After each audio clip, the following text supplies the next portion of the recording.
好，昨天要不要交保，要不要续押呢？在法庭哈，黄国昌突然出现了哈，他说：“我想看看我们家的主席，我很想念他，4个月不见了嘛哈。”旁听中途离开了，向小草说：“阿贝反应变慢了哈，关了4个月，也没有跟外面接触哈。”他说反应变慢了哈。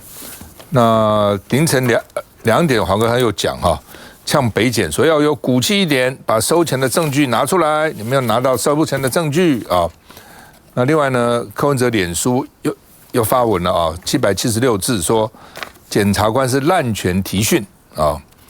那另外呢，这个检方认定柯文的工作部就是账簿，说呢他收了沈清金1500万，就刚刚大家讲那个什么 Excel 了哈，USB Excel 了，就是说1500万了哈。那1500万到底记的是什么？哦，那到底是不是柯文哲的笔记？是不是他写的？那如果不是他写的，前后13笔都是捐款，那中间出现这个是有点怪。哦，那如果是别人害他的，那为什么要害他？那如果是他自己写的，那如果后面都是200万、300万都是钱，那这个不是钱，那这是什么？哦，这个可能要说明一下哈。那柯文哲呢，到底有没有受贿1500万？检察是用推论，然后当成铁证，就是说就是我们刚刚讲的，他前后都是钱，那就是这个就是钱了。哦，那不是钱是什么呢？哦，不，他基本上这个案子是这样的哈，就大家先会怀疑说，你柯文哲为什么要对沈清金那么好了？就郝龙斌时候就坚持392，怎么都不放，多少压力来，被骂成什么样子？监察院的郝龙斌就是不放。那你柯文哲先放，然后再放，放了2次，为什么你要对沈清金这么好？这大家都会怀疑的。好，我认为民众人也会怀疑的，到底怎么回事？然后接下来就是说，柯文哲到底就是纯粹，我就是对他好，我就是认为说应该给他，还是中间有什么其他的关系？大家在这方面怀疑，都会怀疑为什么对他那么好，不可能有一个人不怀疑对他为什么要对他那么好，然后怀疑对他那么好以后，中间再找，哦，那有的人说你找不到证据不足够嘛，这个罪行法定啊，你还是要有足够的证据啊，哦，所以认为说检察官，有人认为检察官证据已经够了，有人认为检察官证据不够，其实就是这样子啊，哦。那所以呢，白银当然认为说检察官都滥引起诉他了啊。那另外呢，这个5个人都交保了。哦，那北检说要抗告，检察官说各位可以不相信我检察官，但是证据在眼前，证据在那个地方，我们看一下。检察官，不要动手！就在柯文哲交保前，黄国昌摇旗呐喊，带着小草冲锋，想进去听庭，和警方口角冲突。他说柯文哲应该要告诉易小薇。你的陈情是非法的，我们台北市政府不能处理。我不知道这个检察官是从哪一个星球来的。数度在外头激昂演讲，左批检调，右轰总统府，一举一动就像众党精神领袖赖清德总统。这就是你所谓台湾的自由民主吗？赖清德总统。你准备在台北地院宣告戒严了吗？最后在法警确认没问题后，开放黄国昌等30个人进入法庭，激辩约5个小时，柯文哲终于交保。这时的黄国昌宛如革命成功的众党先锋。隔了4个月，我终于看到阿贝了，我可以听得出来，他在回应法官问题的时候，跟4个月前跟我对谈的柯文哲。反应真的没有那么快了。黄国昌表情从严肃到激动，再到哽咽感动，忙到深夜，一早也再回立法院开记者会，凝聚支持者信心。我们的司法，我们的检调，早就变成了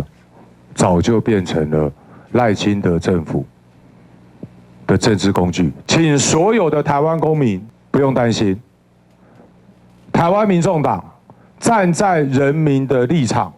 强力监督执政者，民众党难关过了第1关，但后续法律政治攻防仍不会少。黄国昌在众党挑的重担，看来也不会因此被冲淡。来，博弈议员，先讲一下柯文哲啦。他说他反省了，但他有没有反省我不知道。我确定的一件事情就是，反省之前还要先发文啊。很快就发文了。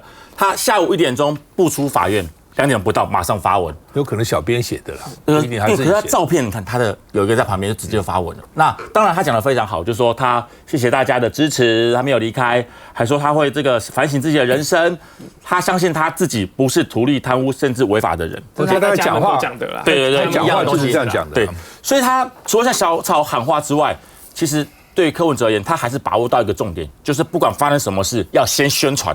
这非常重要，这是我们的工作啦，这不是他的事情。但是我觉得这东西当然有好有坏，可是我要讲的就是这个部分对中间的民众而言，就像我们一般人看到这个，我会觉得他最后讲得很好，他回家了陪家人尽孝道，但你在这个时候却把用文字诉诸，会认为你们到底是真的在反省，还是只是想利用这个机会？尽孝道不能不是我的意思，不是我说你们抛着一般人的感觉啦，没有对或错，只是说对感觉的问题。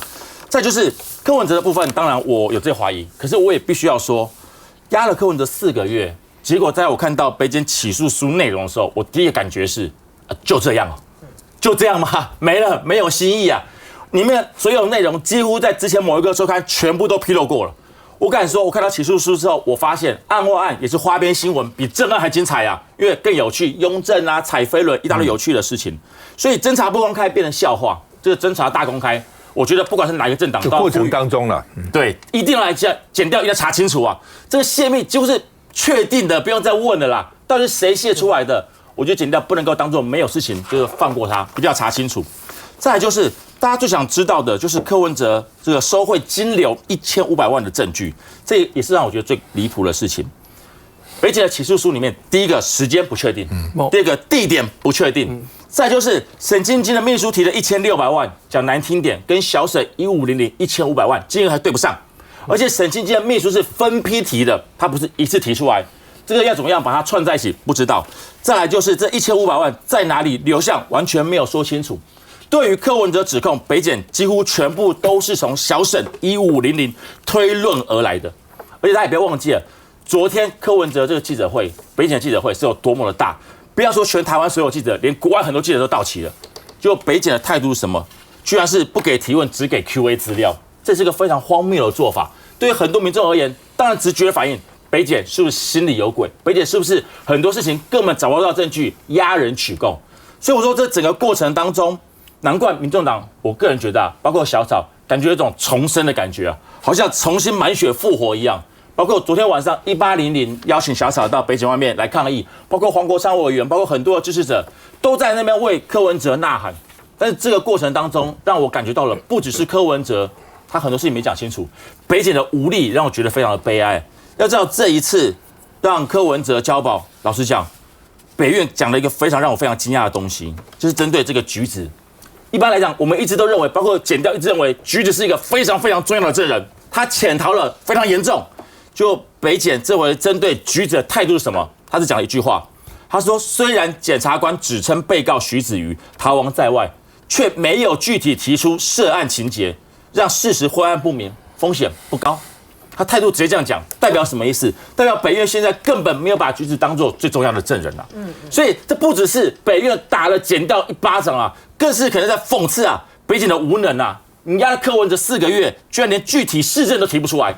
所以接下来我只能讲，大家都觉得，包括我也觉得柯文哲的状况真的非常多，他台北市案子非常多，但是柯 P 在收贿罪上面，最后是否会真的被判重刑，而讲到现在都还很难说。柯文哲的律师团队非常强，检察官、法官、律师一堆啊，所以接下来所有的检方、院方、柯文哲的攻防，我觉得才是我们要看的重点。我有点怀疑了哈，检察官起诉书写好了，到他们法官抽签嘛。只有几个小时，法官有那么多时间把那个起诉书真的从头到尾仔细看完嘛？我觉得很困难的，将近200页的起诉书，好，所以这我们拿到的这个190页还是短版，卷宗，它原来有800多页，所以他把它全部看完再做裁定，在那么短的时间里面就要做裁定，我也很佩服这个法官。来，佩君。其实我觉得昨天是起诉日是12月26，可是如果你不看那个日期，你会以为是8月份，因为里面的内容除了刚刚大家都讲了花边多了很多以外，最关键的金流跟地点没有给大家交代。花边大家当然很多可看性嘛，比如说这个朱雅虎一下骂他的讲前老板郝龙斌坏话，后面又骂他现任老板小气，那或者是这个柯文哲这个默许人家一边踩飞轮一边默许人家提前来。除了这些看起来茶余饭后的话题的花边之外，案情主要相关的那些关键金流是没有给大家交代的。那北检刚刚这个中时的标题写说他用推论定罪，其实有关键1500万讲不清楚，我觉得会让整个起诉书，不管你是190页或者是800页的完整版，那个可信度，或者让这段时间以来很多的阴谋论，或者说政治办案这些谣言或揣测，没有办法让这些揣测平息。那1500万这件事情，我认为北检推论办案，推论有3，第一就是刚刚讲这个 Excel 档里面，他又去说其他的10几笔为真，包括什么牛皮纸袋巨细靡遗的讲谁进到市长室，柯文哲正在踩飞轮，其实是脚踏车架，他在练那个字一日双成，然后上面还盖2张 A4 纸，因为钱不能留白，巨细靡遗交代 OK 300万这一笔为真在 Excel 档里面。可是我们法律是可以用这样去推论的吗？因为其他10几笔资料为真，所以这一笔也为真。我认为这个在法律上是站不住脚，你就要一条一条去查。今天被告柯文哲是被告，他当然可以讲我不知道什么，我都不知道。可是北检有责任去查。你刚刚仪长说，那是不是找不到钱就都不算？但是有很多方法可以去论证这件事或真或假嘛。比如说给他钱的人如果承认，或者是汇款的记录，或者是影像有交款的瞬间。但这些以上通通没有，你拿一个来自柯文哲的随身碟里面的其中一行去讲这件事情，因为其他为真，所以这也为真，这是其中一个推论。再来第二个推论就是，现在包括沈庆京、柯文哲他们对否认犯罪的口径，就是一个没收，一个没给。那起诉书里面提到行贿的部分，就是讲某实地，然后有上街这个提款1600万，其中的1500万交给柯文哲，可是柯文哲他下面的描述是于不详实地交予徐子瑜，所以这笔钱怎么从沈庆京手上到柯文哲手上，再到徐子瑜手上，检调是讲不清楚的，是没有答案的。那今天又有新的说法，说徐子瑜是交给他的男朋友放在他家保管巨款啊，里面就包括那1500万。可是这个巨款，她男朋友说，橘子的男朋友说，柯文哲要把6000万放在橘子家这样子。对，但是这里面有没有包括那1500，或真的存在？这在何方？检方要说清楚啊。那第三个就是，除了 Excel 档刚刚讲这个记录之外，检方揭露了另外一个间接证据，就是说在2023年要选举之前，他跟黄珊珊说，那个微金小沈已经给过了，财务状况不好，所以不要再找他。所以检方说那个给过就是在指那1500万，可是不对啊！大家想想看，另外还有一笔金流是已知的嘛，就是那7个30万的210万政治现金，那个金流是存在的。所以柯文哲所谓的已经给过了，指的是那1500万还在查的，还是说那已经知道的210万实锤的那210万，2020年给过了，所以不用再去找他？这个部分是没有办法解释清楚的。所以即使比如说现在舆论多数可能会觉得说这个起诉书里面这些剧情常理判断合乎情理，可是法律并不能从合乎情理去相信它为真哦。所以我认为最后北院的审理不一定会认为这些北检提出来的这些间接证据或推论是满足无罪推定的有罪举证哦。那更不要说民众党的铁杆支持者可能根本不会接受。那当然啦，很多人我在讲这些事情的时候，有一些我们自己的支持者就会说，那为什么国民党要替民众党讲话？我觉得必须要跟大家讲清楚。昨天朱立伦主席讲他对这个案子的看法是勿枉勿纵，勿纵当然很清楚，可是我觉得勿枉也很重要，因为今天是柯文哲是民众党，可是明天不知道是谁。如果我们做事这样的办案品质，或者是这样的有罪推定跟起诉，我们接受它了，那我觉得以后会变成很可怕的局面了。不过最后我想给民众党一点这个提醒啊，就是现在当然因为钱很乱，很多这个杂音。那柯美兰今天可能救哥哥心急，他跑去捐款10万块给民众党，说这个指定是要当交保金哦。我是建议在这个时候，我早上7点多第一时间已经打电话给他，我说这个事情是不是这样？政治现金不可以用来作为交保金。对，这个时刻要越单纯越好，因为你知道吗？你做这件事情有2个问题，第一是说你这个时候是不是还想拿抵税收据？因为那10万如果直接拿去交保是不会开收据。没有啦，他应该是救哥哥心切啦。OK， 但是第二个会引起讨论，就是说你是不是这个时候还想要劝募民众党支持者出来捐款？你是不是要抛砖引玉，提醒大家再来捐款？所以在这个时刻，我是真的觉得党内的人少做这些事。对，所以我们第一时间就讲说，我们绝对不会用政治现金，一定是大家这个亲朋好友他去借的这样子。对。休息一下回来。你这。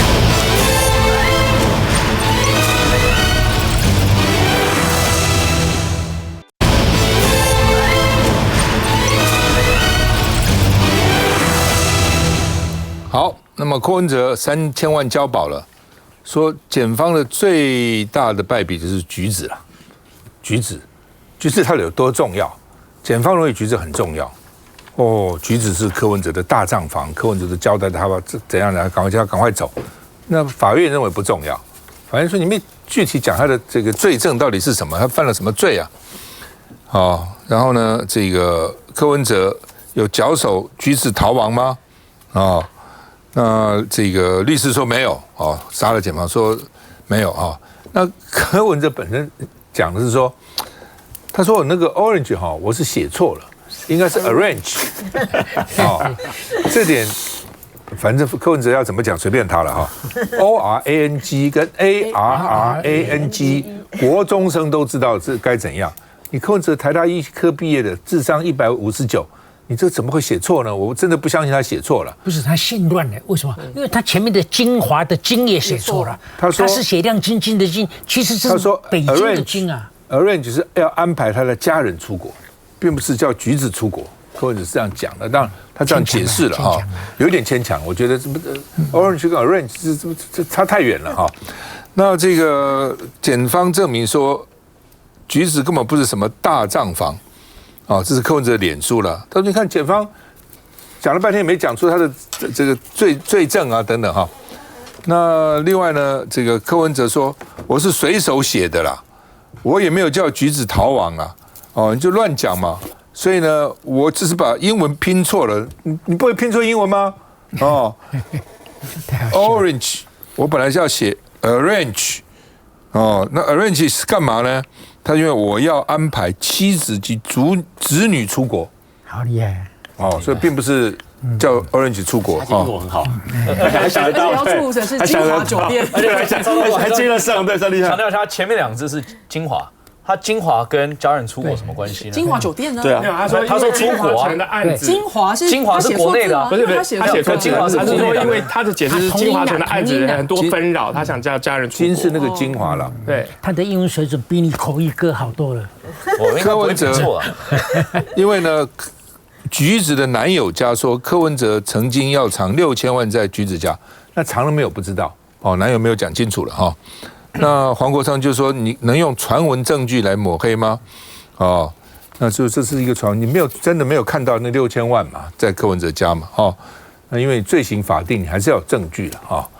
就是说，你这个案子再怎么怀疑柯文哲，你证据还是要确凿，尤其是对柯文哲这样哦，要处这么重的刑哈，那个证据一定要拿出来，大家没有办法来反驳了哈，要铁证才可以了哈。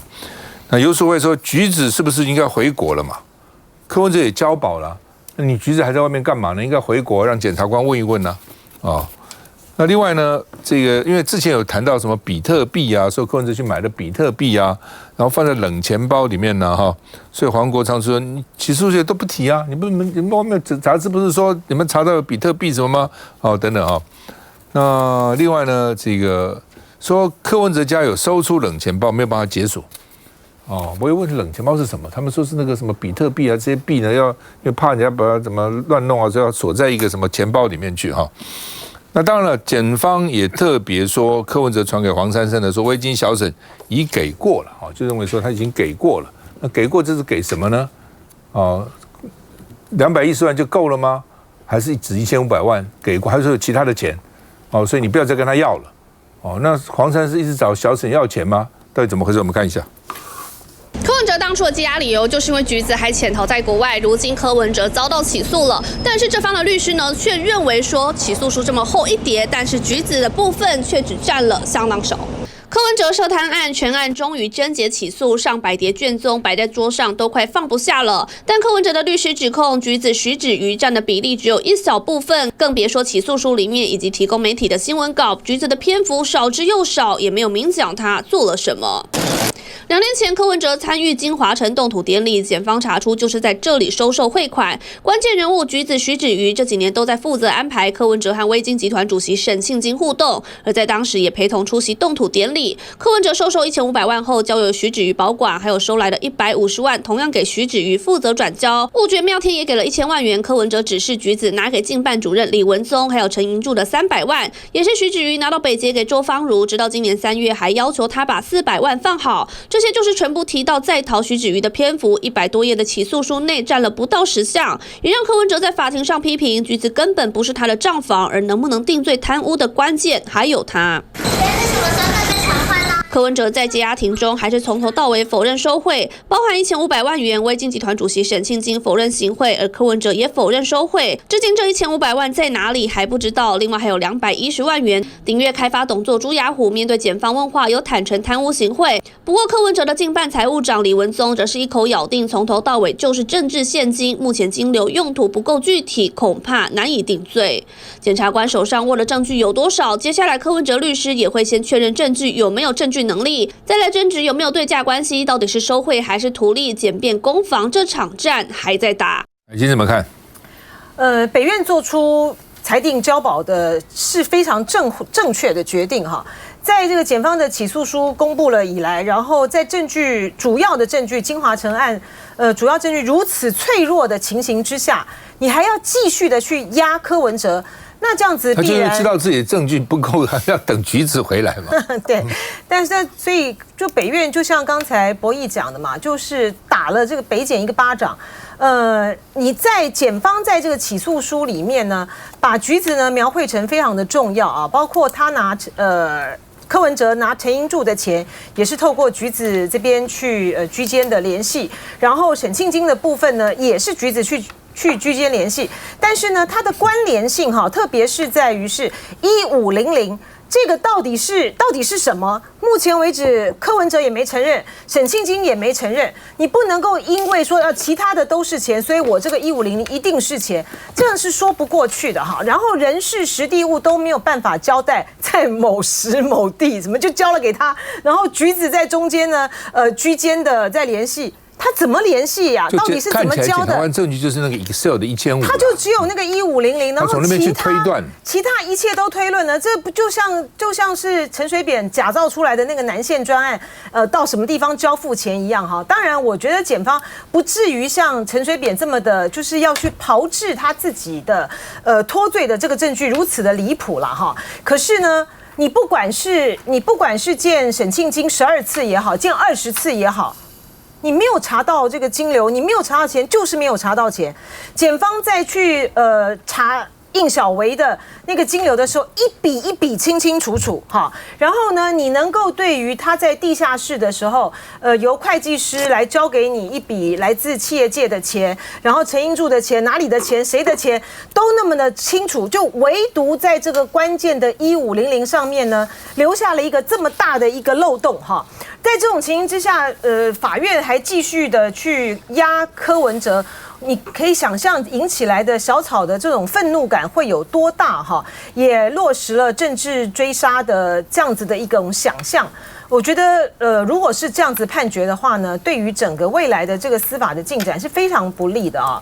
但是呢，柯文哲呢，尽管是说检方弄了一个那么邋遢的一个起诉书，可是呢，他的政治上面是已经死亡了啦哦。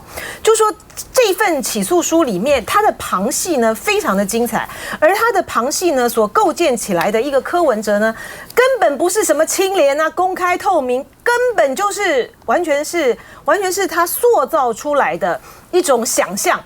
他实际上的柯文哲呢，是以雍正、以毛泽东为政治偶像，然后要去打造李文宗呢作为刘太英哈。然后呢，我觉得最可怕的地方就是柯文哲呢，他完全没有一个就正派的哈，去经营这个民众党以及他未来的总统路的一种想象和一种这种构思都没有，他想的都是钱哎。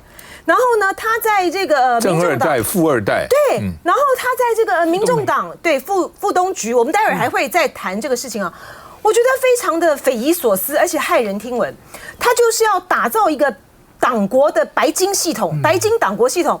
你看他在民众党要成立了之后呢，他就准备呢去成立那个众诚公司，然后去转投资屯田企业控股公司。他要怎么做呢？他就是呢，在他台北市长任内的时候，要求那个时候担任产发局局长的这位林局长呢，利用台北市政府补助新创事业的案件，然后来去投资台北市的屯田企业子公司，从这里面呢，众诚公司呢就可以去向这些公司来去收取管理费，并且管理之。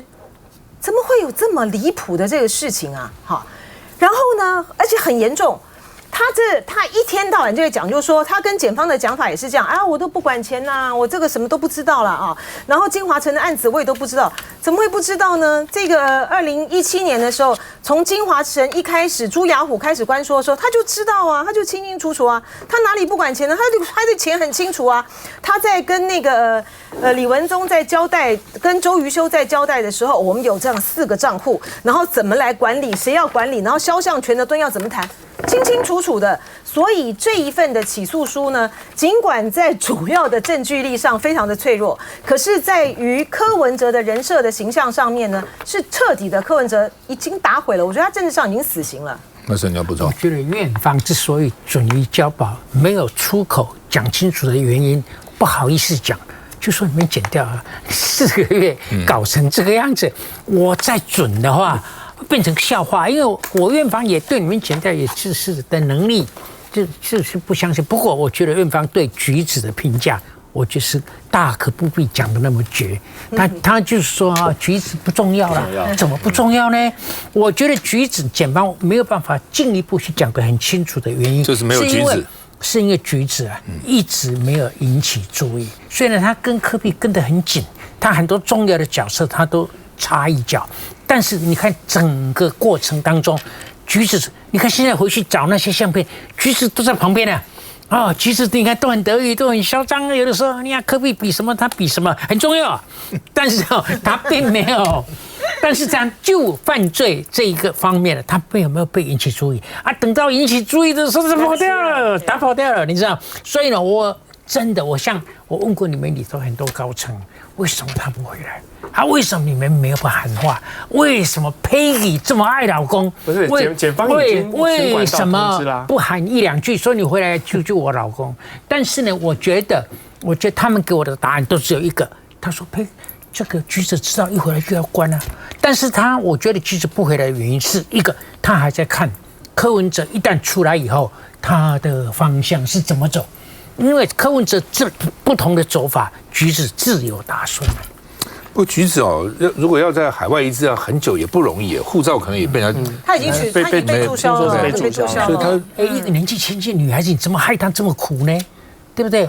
不过据说他们家很有钱了，他可能可以。户主心切。不，我觉得柯文哲真的要回答，就是法律怎么是一回事？你为什么对威金小沈那么好？为什么给他那么多的容积？你至少讲吧，你不能说你不知道啊。第二点，你跟小沈到底什么关系？至少检察官说你们见了12次，你不是说财团就是拿刀叉指人头吗？更何况威金小沈在财团的那些老板里面形象好吗？你就随便问问蓝营的人都知道啊。我不认为，就相对来讲，他形象好吗？那你为什么跟他交往那么密切呢？那你跟其他财团为什么有那么多关系呢？你柯文哲这些，我觉得还是要给社会给交代。休息一下再回来。